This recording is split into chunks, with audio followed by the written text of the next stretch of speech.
as a teenager, I kept saying I wanted to dance, so it was probably not likely going to be a good career path. The studio really does become a home for students. So you're open to the Lord, you're open to other people around you. So it's a little bit easier to share that pain.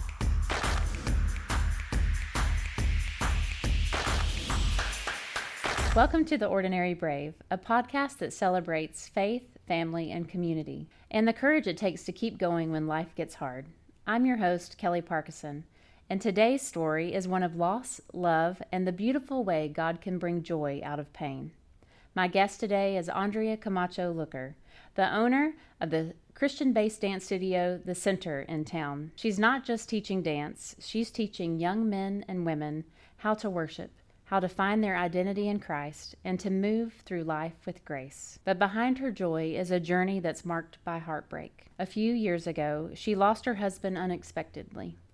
She walked through that grief publicly, sharing her story and helping others who have suffered loss. And today she's found new joy in remarriage and continues to use her gifts to bless our community. This conversation is about how faith holds us when everything falls apart, and how choosing to dance again can be one of the bravest things we can ever do. Well, hi, Andrea. Welcome to the podcast. Thank you for having me. It's a pleasure to be here. Well, I'm so glad to have you here.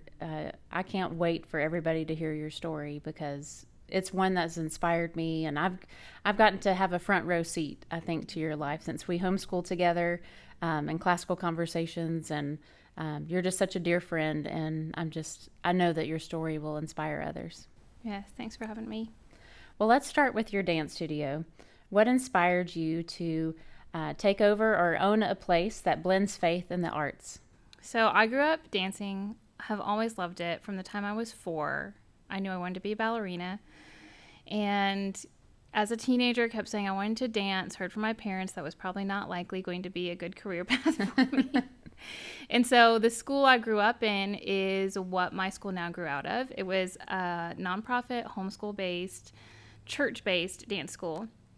So I was dancing there. I began to start teaching there, fell in love with it. When I was in college at TTU, I became the assistant director there and kind of just knew like this is for me. There's something in this for me, but I really thought I was going to get married, have 5 babies, raise a whole family, and then as an empty nester, I would be a studio owner. And that's not the way the Lord had it. And so at 24, that nonprofit dissolved, and I loved the Lord. I loved dancing, and I had this whole group of kids that I had been teaching that I was really passionate about seeing continue. And so I started the center. And we've been going, this is our 17th season. Wow. Started back in 2009. And kind of just carried that faith all the way through. During that process teaching, I met my late husband, Caleb. And we met teaching dance. We both love the Lord. We both love dance. And that kind of really became the foundation to continue with it being that faith-based, Jesus-loving school. Well, I love that. And you probably know this about me, that I love to dance too. And I had so many aspirations of also being a dancer one day. And the Lord just really redirected my path too. But dance always seems to be a part of my life in some way. And, I taught at the center. I've loved having you there. One year only. That was the only time I could fit it in our schedule. You taught my son. He loved it. It was great. I enjoyed it too, because I love your mission there. And I love what you all offer for the community. So it's just really a blessing to Cookeville. And I hope you guys know that there at the center. So dance can be such a powerful expression of worship. How have you seen God use it to impact students and their families? The studio really does become a home for students. And early on when we were choreographing, I thought we're like mission-based, we're outreach. This is for the people we're going to dance for. Mm-hmm. And so there's this piece that's become pretty famous. We've done it like 4 times. It's called Dusty Road. It's the story of the prodigal. Mm-hmm. And the first time we did it, my late husband played the father and would actually run. So in the dance, someone represents the father, runs to all the prodigals. And one year when we were teaching it, I was telling a group of girls, well, you're representing like the pigs, when he's eating with the pigs. And I came to realize that some of them didn't know the story of the prodigal. And I realized then, like, we are going out into the community and being missional artists, but a lot of it is to the students that are actually there as well. And so we've seen just dance build community, build faith, but also build relationships with the Lord, with them understanding the story of the gospel or a way to express themselves in worship that they wouldn't in another setting. Mm-hmm. I love that. And I've had the privilege of seeing several of y'all's performances, and it truly is like a worship service. I mean, we've sat in there and I've seen people raising their hands, you know, even in worship, as people are dancing, or the singing along to the songs, or just the stories that you all tell just resonate with people. And I know there's been one recently. I have not been able to see this one live, but your husband actually danced it, I think, and choreographed it. And then there's been many tributes to him. Tell me about that piece. It might be, is it Gratitude maybe that you're thinking of? I think so. And that was a piece that came out of like a snow day rehearsal. It's so crazy. He randomly had this song on his heart from the Lord, and kids were out of school for a snow day. So he had them all come to the studio, taught it to them. And when he chose to perform it the first time, it was like this last minute. If you know him, he was like a little ADHD last minute, but also like, let's throw this dance into this performance. And he felt like the Lord really wanted him to dance it. So he ended up dancing it in the midst of his pain. He was dealing with some physical illness. And it was just from such a pure place of worship that's become one of the things people really remember. And it's so simple that they danced it at his funeral. They've pulled it back as tributes to him several times. And so, yeah, that has a special place in our community's heart. Yeah, I've been able to watch it online, but I've not seen it live. So I'll have to get to one of the performances of that at some point. But let's go ahead and talk a little bit about Caleb. So a few years ago, a little over 3 or almost 4 years ago, your world changed in an instant when he passed away. Can you take us back to that season and what life was like for you? Yeah. And it was such a sudden, tragic, not that any other death isn't tragic, but it was so unexpected. We were traveling home and he was literally there 1 minute. He was in an accident where he was struck by a vehicle trying to help other people. So just instantly gone the next. And I will say that season right after he passed was, yes, so hard and so dark, but at the same time, I try to go back there sometimes for hope to keep going now, because the presence of the Lord was so near. And I will always tell people, like, it's really true when you hear that he draws close to the brokenhearted, that he is a husband to the widow and a father to the fatherless. Like, the nearness of his presence carrying us through that time was unlike any other time in my life. Before that or even since, but then also just the way the community surrounded us. You could just tangibly feel the love of the Lord. So it's this really bittersweet, like one of the darkest, hardest, weeping till you can't hardly breathe anymore moments, but also super surrounded by just the love and the presence of the Lord, and knowing like, okay, he's going to walk us through this. Well, you did choose to walk out some of your grief publicly, which I thought was beautiful. A lot of that was done through social media, as you would just write out your feelings and your thoughts so eloquently, so much so that I remember telling you I thought you should write a book because I knew that it could help other people. So why was that important for you to write those things out? Yeah, and I've had several people say that, and maybe I will. I'm like, I think I go back and get encouraged as well by like what the Lord was doing in my life during that time. For one, I needed to connect. I think it was a way of connecting, of not having that person I would usually connect with. But also, you're a leader and a wife to a leader. I was leading this whole group of people that were also mourning his loss. Yeah. And a lot of them young children that I was really concerned about as well.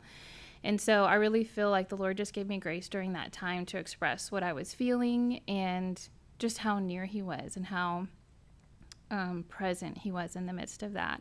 And that was a way that I've processed that. Even now there are times that I think, well, maybe could I write something? It's a little bit different because I'm remarried now, so I have a lot of sensitivity with who were Caleb's people, who are my people now, and what is appropriate to share. But during that season, it really was a way for me to just express what the Lord was doing, and it was so healing for myself to be able to talk about stories and memories, and also know that I was kind of loving on the people that he loved as well. It was another extension of a way to keep loving his people for him.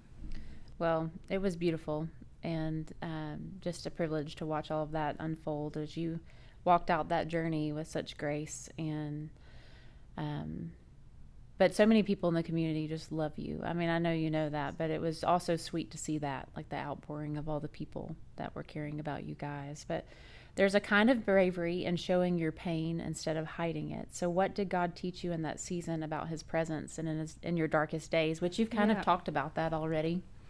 Yeah, and I think that until you've lived it, my family has said this too, if you've not lived it, you have no idea what it's like to walk through that. And I think that's why it almost draws people. Like, what would that be like if it was us? Like, how would we get through that season? And I do think the first year or two, it's like your heart is just bared open. Like there wasn't an ability to have a wall. And I'm someone who's usually very kind of like stoic and guarded, and people can't access my heart. And people who got to know me in that first year, I'm like, you're really lucky, because usually I don't let people in this much. But you're so broken, there is no way to have walls up. So you're open to the Lord, you're open to other people around you. So it's a little bit easier to share that pain then and let other people support you and love you. And like I said already, the Lord's presence was just so near, and you could see him in every little detail. And it was just a privilege to be able to give continual testimony of the little ways that he was showing up in my life. Well, let's talk about what God has done since then. So Joseph, and I've met Joseph. He's awesome. So tell us how you met him. Well, I met him online, and I said that's the one thing I would never do. But also, even with my first husband, Caleb, I said I would never marry someone younger than me, and he was younger than me. So just never tell the Lord never, basically, is what I have learned. I've learned that lesson as well. And yes, and I knew my parents kind of right away started letting me know, like, hey, you can get married again. It was that glimmer of hope of, like, how am I going to survive this?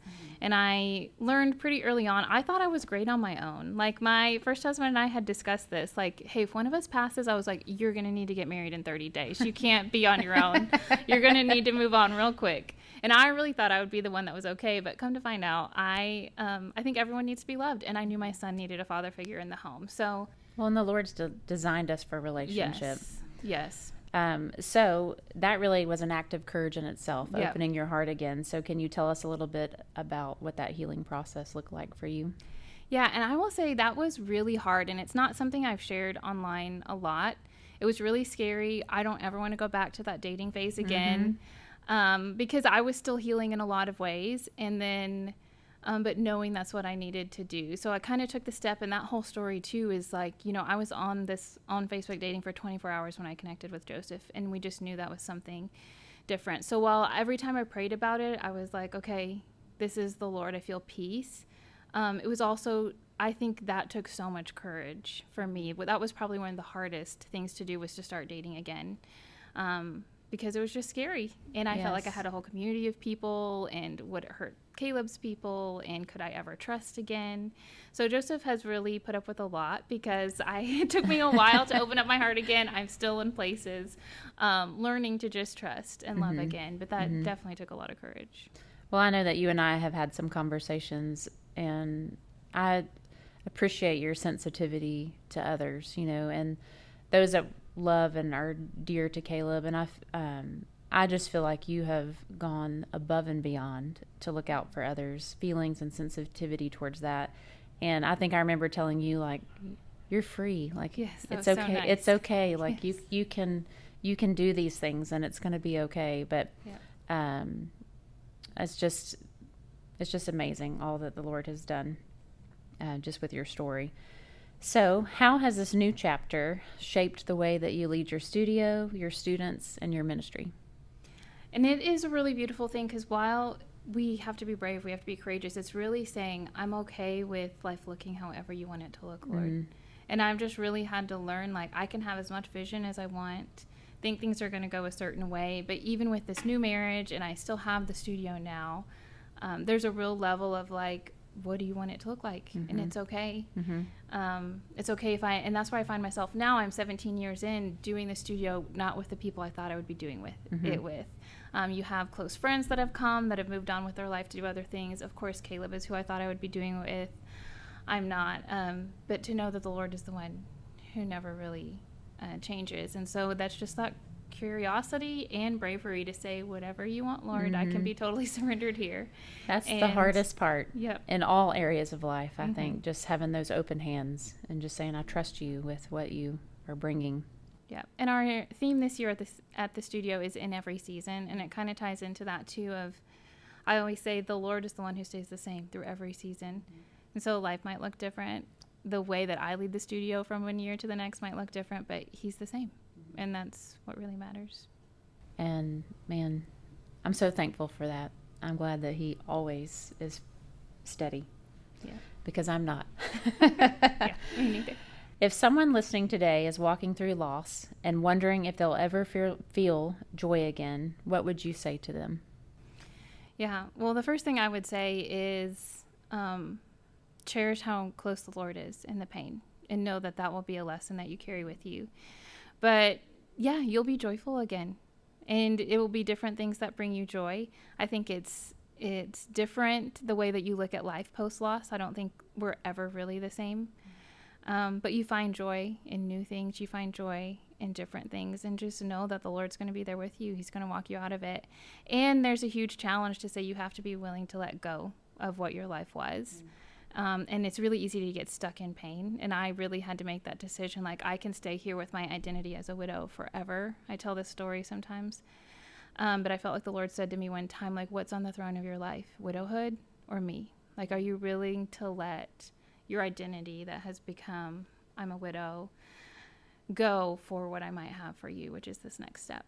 Yeah. So, Well, we did not talk about this before, but it just kind of came to my mind. How are you walking out, like maintaining relationships for Aaron and your former in-laws or former, family members? What does that look like?